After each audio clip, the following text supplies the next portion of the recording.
l'islam, à 15 ans, déjà nous considérons que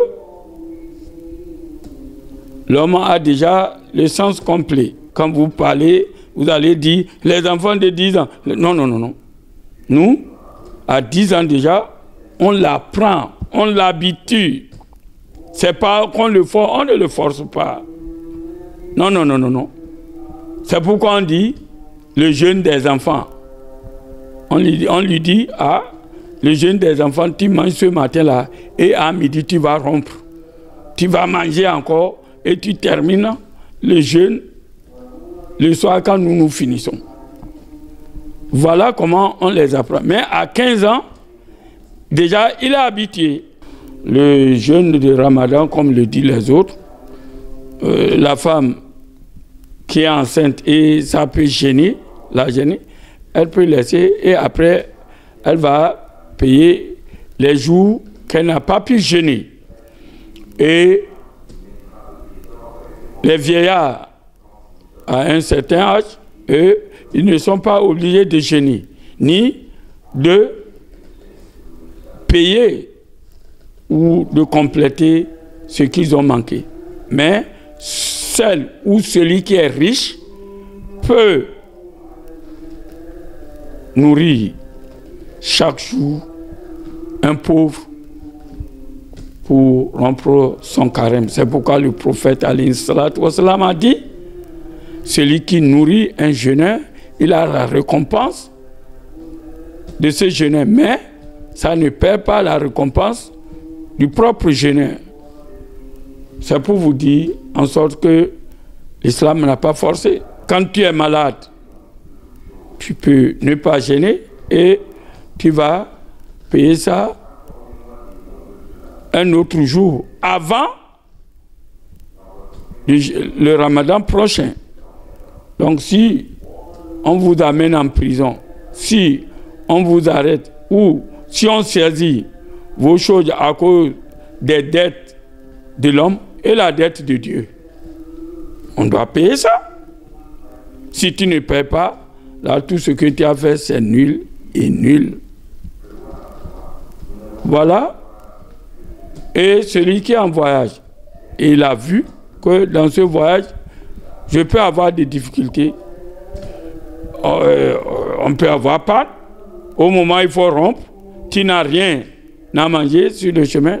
Donc, quand le voyage atteint déjà plus de 80 km, tu peux décider de jeûner ou de ne pas.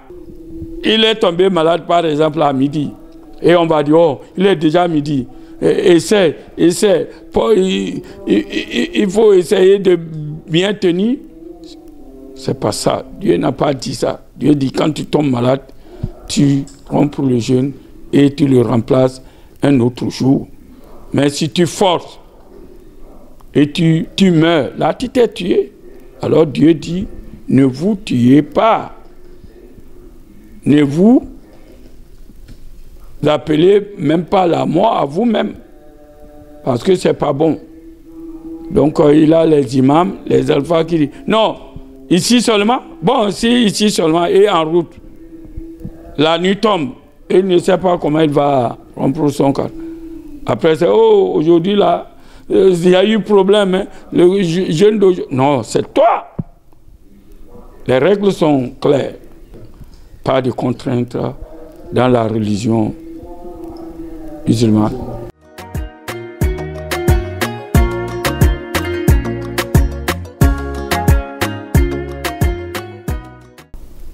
Bon, tu sais, le mois de Ramadan, c'est le mois d'intense adoration. Quand on dit intense adoration, qui implique les prières surrogatoires pour ceux qui veulent. Ceux qui veulent la bénédiction, l'amour de Dieu. Le prophète alayhi salatu wa salam, c'est à lui que Dieu a dit qu'il a pardonné ses péchés passés, présents et futurs. Mais il n'a jamais cessé. Il se lève la nuit, il prie.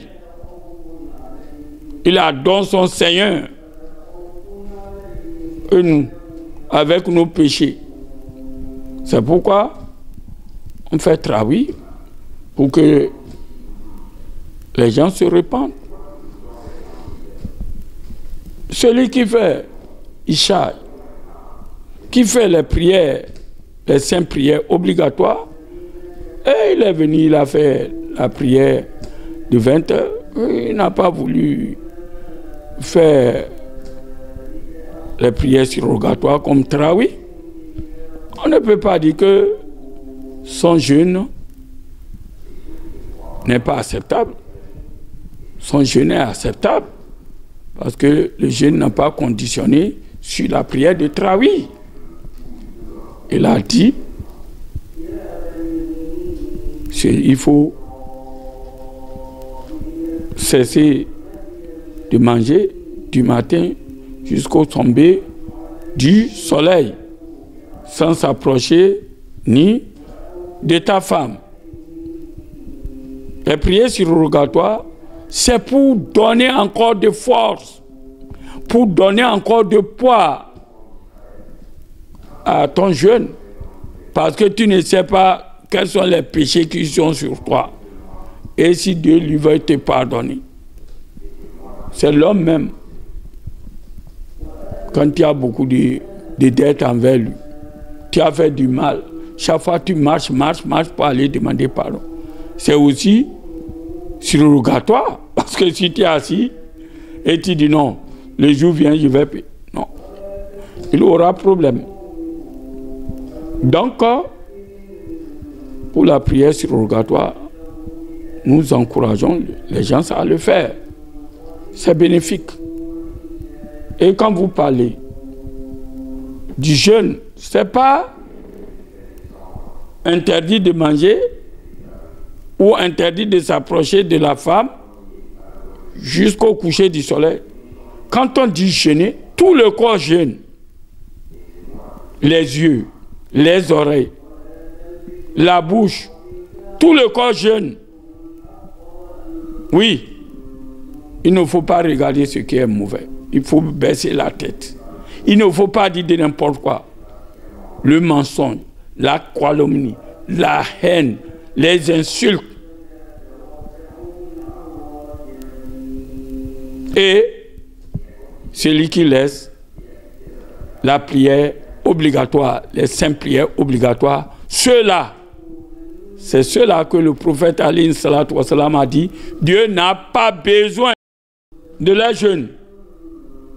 Leur jeûne, cesser de manger, cesser de boire l'eau, et tu insultes, tu voles, la calomnie, la haine, le mensonge. On a. Dieu n'a pas besoin que tu laisses toi manger ta boisson et ta femme. Parce que tu ne vas rien gagner. Là, si c'est la prière obligatoire, que la personne ne le effectue pas, alors Dieu n'a pas besoin de son jeûne. C'est le mois d'adoration. Vous ne voyez pas, Dieu est patient. Dieu n'est pas un homme. Il pardonne. Si tu as reconnu ton péché, c'est pourquoi le mois de Ramadan, je dis, c'est un bon étranger, un bon cadeau que Dieu a donné à un musulman pour se rattraper, pour revenir à lui-même. Celui qui ne priait pas depuis des années, si il a décidé de se repentir, vraiment, alors Dieu va accepter son repenti à condition qu'il ne revient pas. Pour que le Ramadan finisse, et bon, il rentre dans ses salles bignoles, il ne prie pas, il ne fait pas de bonnes choses. Alors lui, il se trompe. Donc, nous prions Dieu que tous ceux qui ne priaient pas, ceux qui ne faisaient pas du bon, que Dieu laisse que leur cœur change Parce que Dieu ne va pas descendre pour changer le comportement de qui que ce soit si tu ne veux pas changer. Tu as l'habitude de voler. Tu dis le ramadan vient, je ne vole pas, mais après le ramadan, je vais voler. Là, tu n'as pas cessé. Donc, tu ne veux pas être proche de ton Seigneur. C'est pourquoi le mois du ramadan, c'est un profit pour nous, pour tous les pécheurs, pour se rattraper, pour revenir sur le droit chemin. Tous ceux-là qui remplissent nos mosquées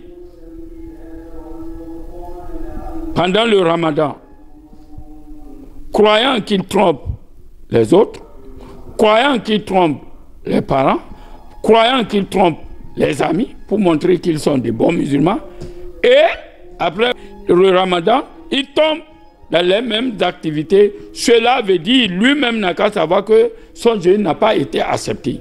C'est le prophète qui l'a dit, alayhi salatu wassalam. Celui qui a jeûné tout un mois. Et après le jeûne, directement, il tombe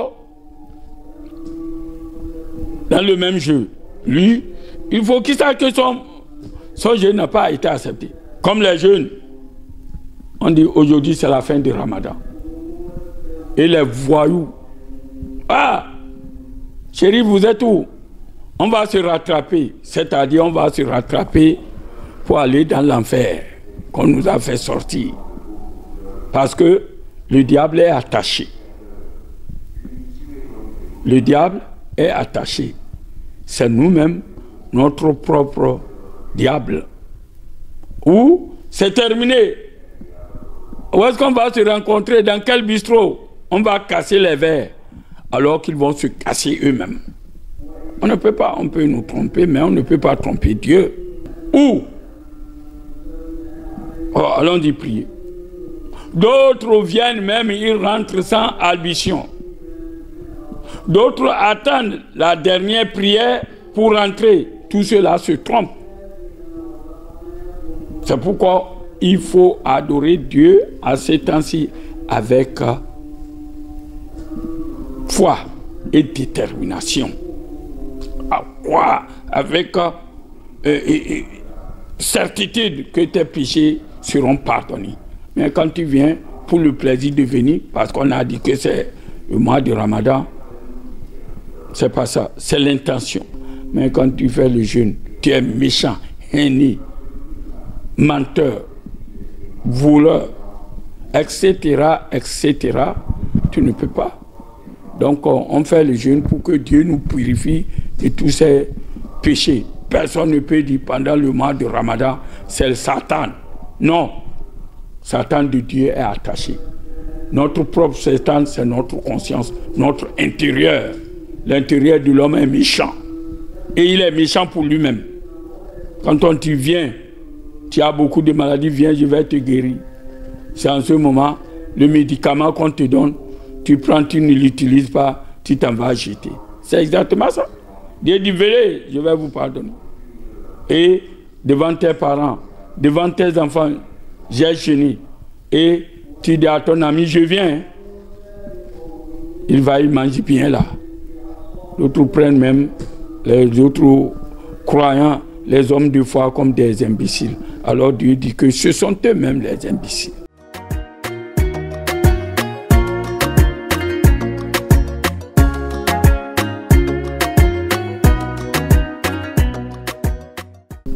Oui, parce que, comme vous dites, s'il n'a pas fait ça par exprès, s'il n'a pas fait ça par exprès,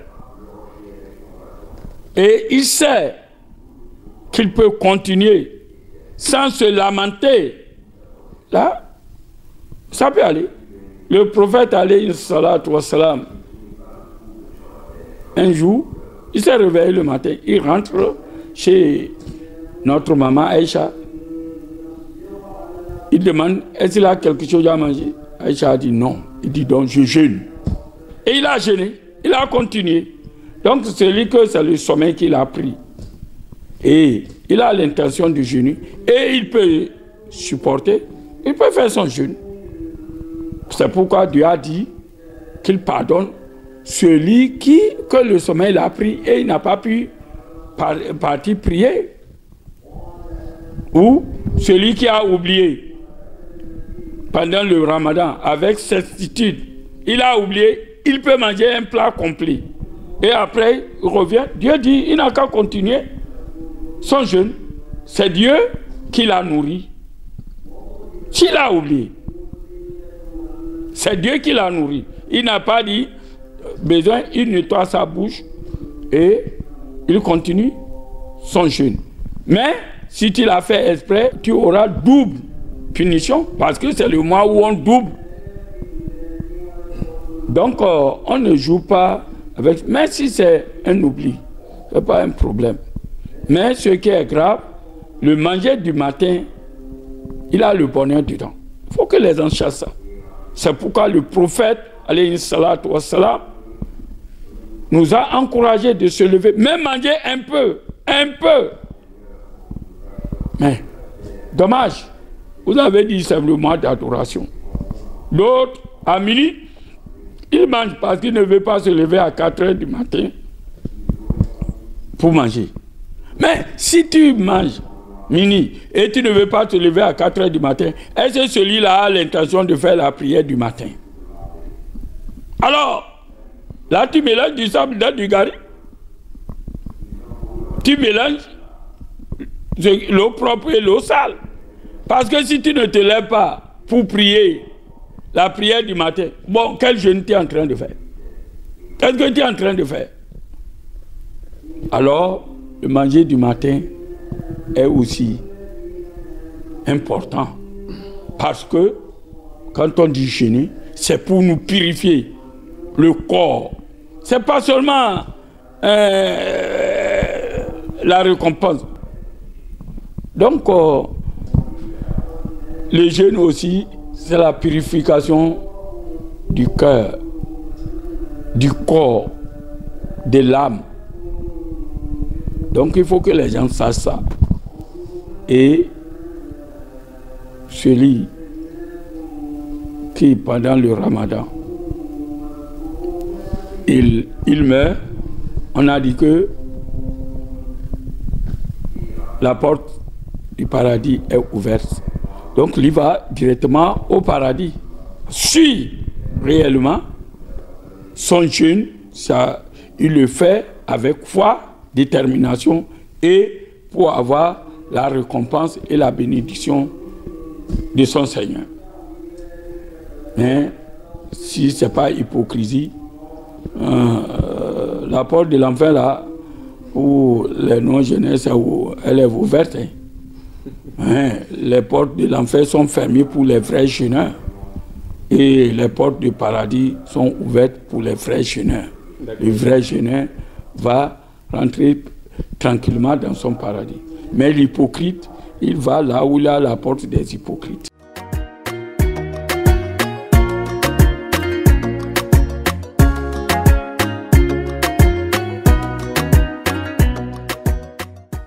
Dans des conditions.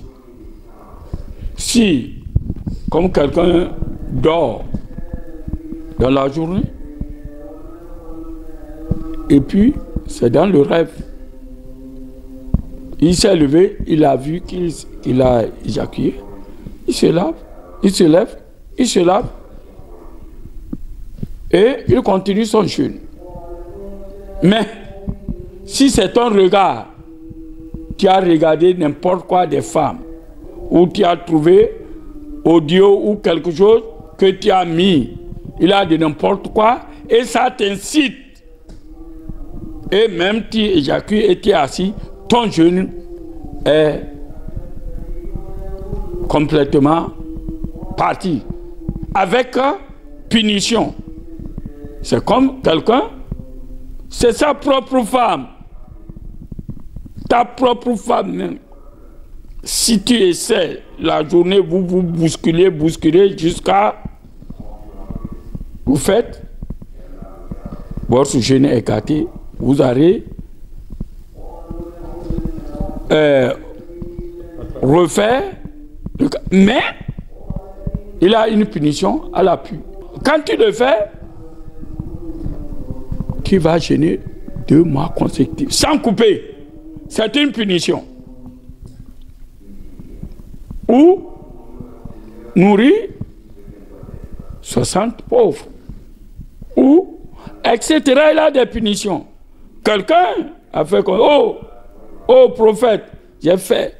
Le prophète dit, qu'est-ce que tu as fait? Le prophète a voulu qu'il a demandé pardon, il a fait tout. Il dit non.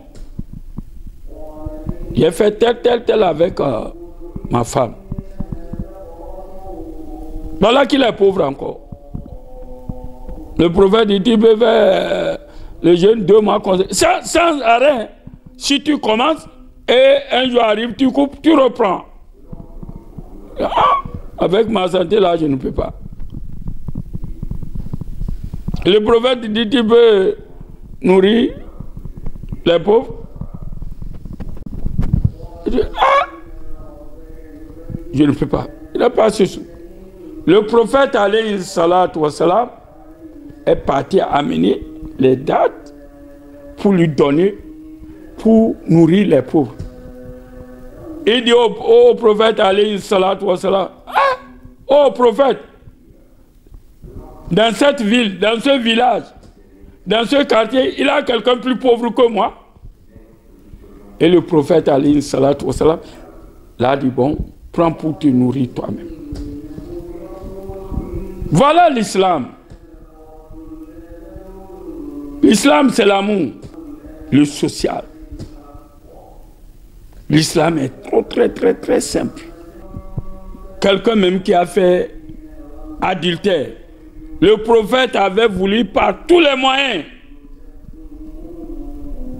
croyant qu'il va demander pardon entre lui et son Seigneur. Le prophète l'a demandé plusieurs fois. Et avant, il vient, le prophète tourne le dos. Le prophète n'a pas voulu écouter. Il a fait tout, il dit, sauve-moi de l'enfer. Et malgré ça, regardez l'islam, c'est pas le désordre que vous faites. Quelqu'un qui vient, il a fait adultère avec ma femme, c'est pourquoi tu as des témoins. Tu as le témoignage.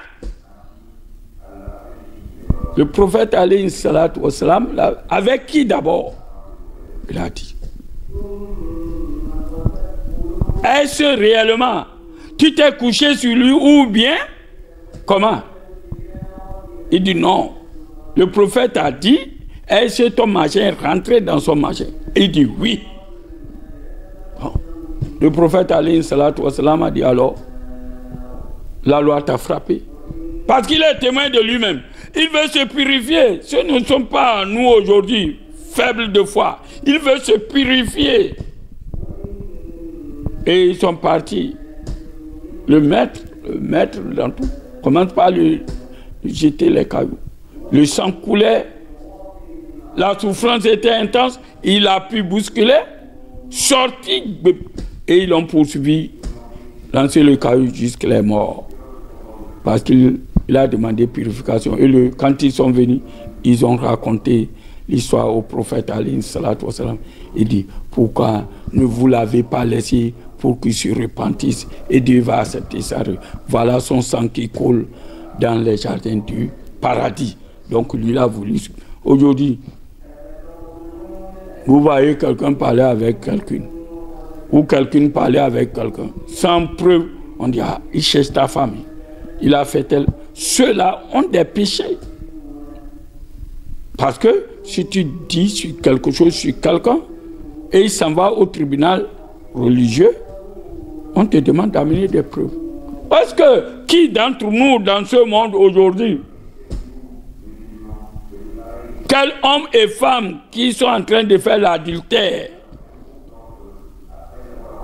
et toi, ils vont entendre que 4 personnes viennent témoigner. Vous voyez? C'est le social. Et que Dieu ne veut pas que le sang coule. C'est pourquoi il a mis ces conditions.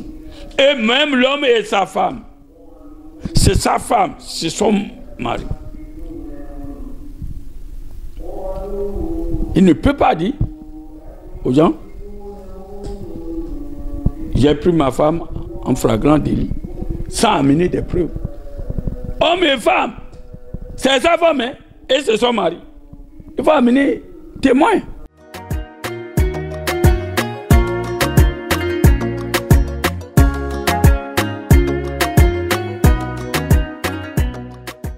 Oui, ce que je vais demander à nos chers sœurs et frères, de savoir que ce mois-là, c'est un mois d'adoration, un mois de pardon, un mois de partage, un mois de fraternité, un mois de bonheur.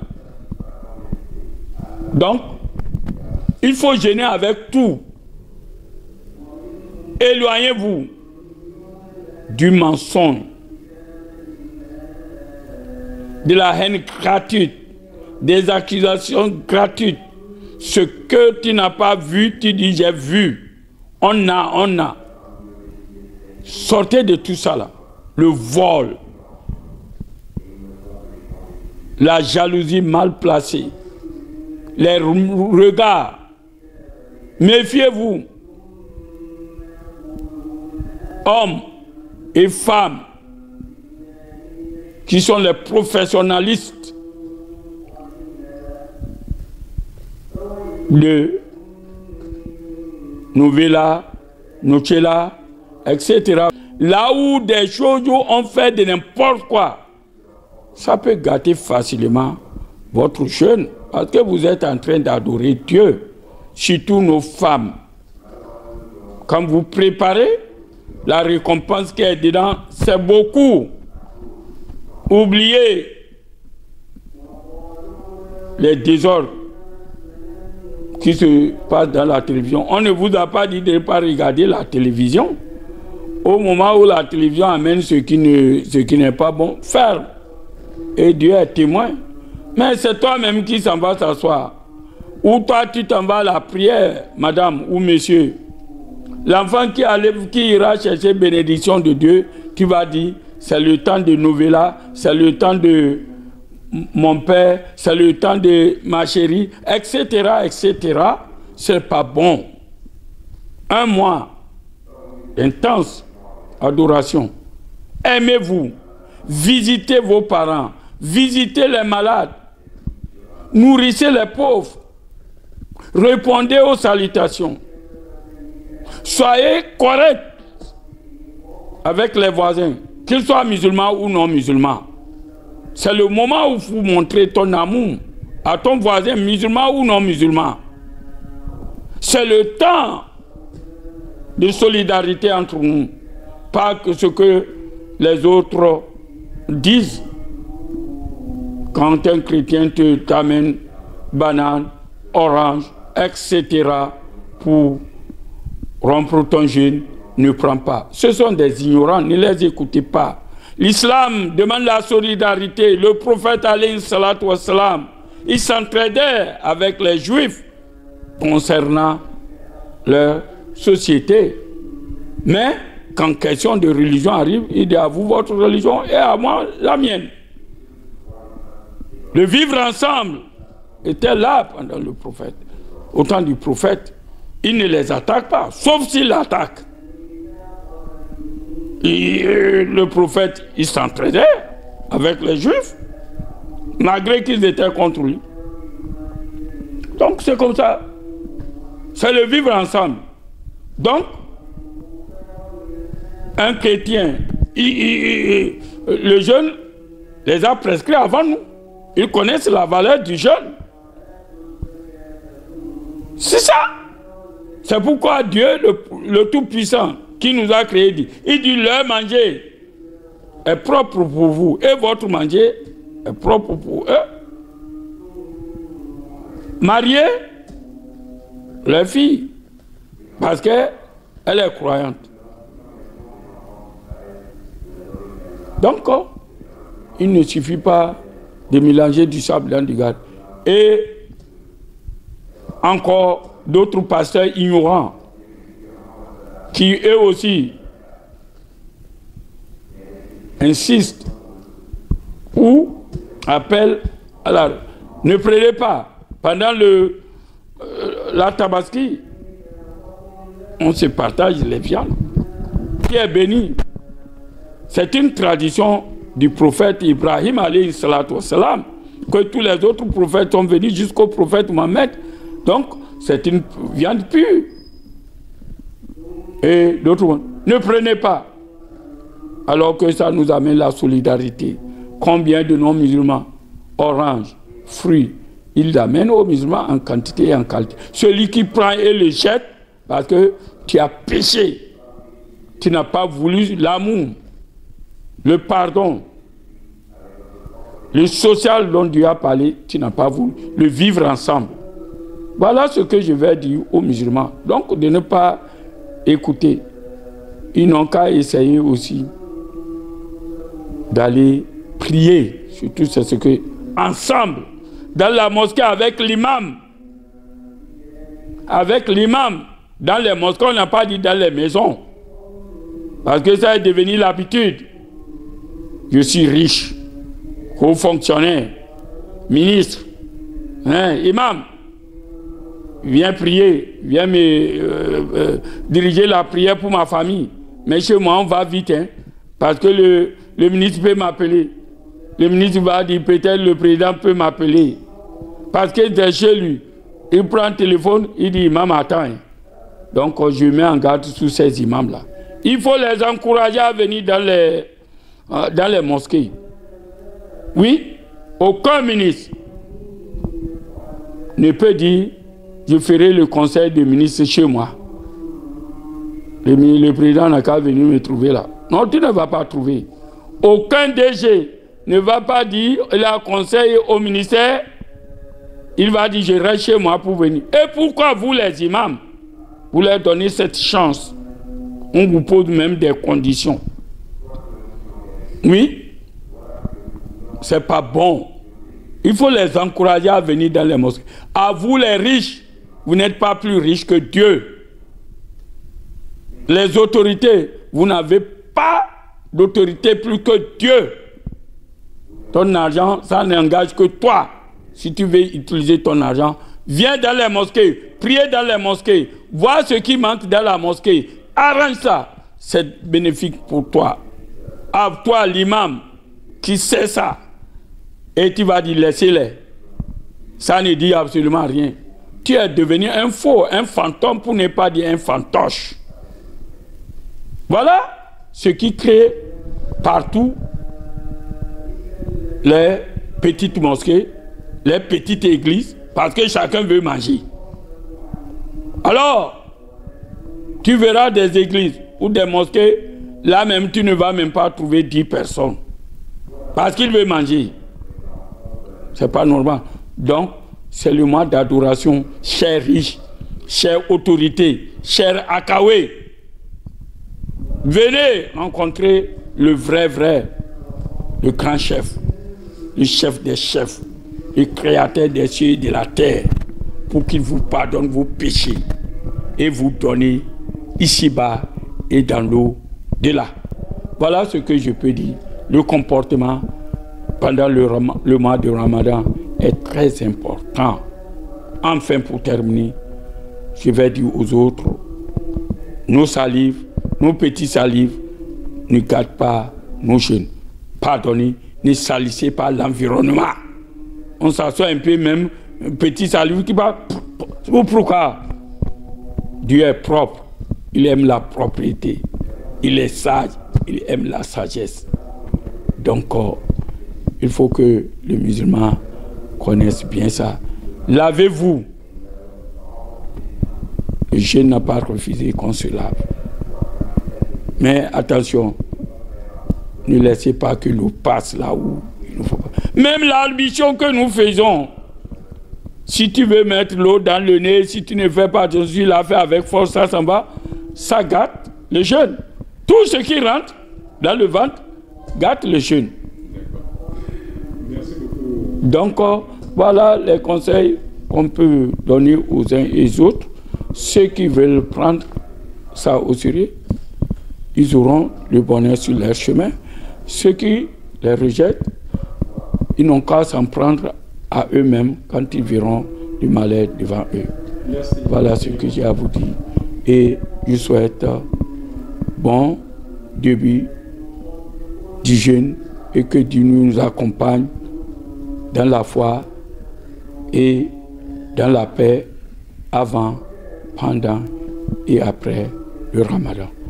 Et que Dieu garde ce pays dans la paix, dans l'amour, dans la fraternité, dans la justice, dans l'équité et dans la transparence. Et que Dieu le Tout-Puissant éclaire nos dirigeants pour qu'ensemble nous nous réconcilions. Parce que c'est le mois de réconciliation, le mois du pardon, que nous nous pardonnons et libérons nos prisonniers et pardonnons nos exilés pour qu'ils viennent ensemble, que nous bâtissons ce pays.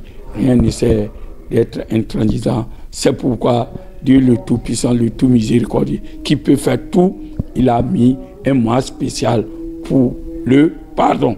Les chrétiens, ils ont leur moment de faire leur jeûne pour acquérir le pardon. Si le Seigneur des Seigneurs peut pardonner l'homme, tout ça, et toi l'homme.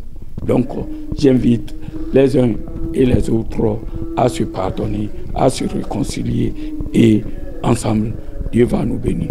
Que Dieu bénisse le Bénin et bénisse tous ceux-là, tous les jeunes et tout le peuple béninois ainsi que le monde entier. Je vous remercie.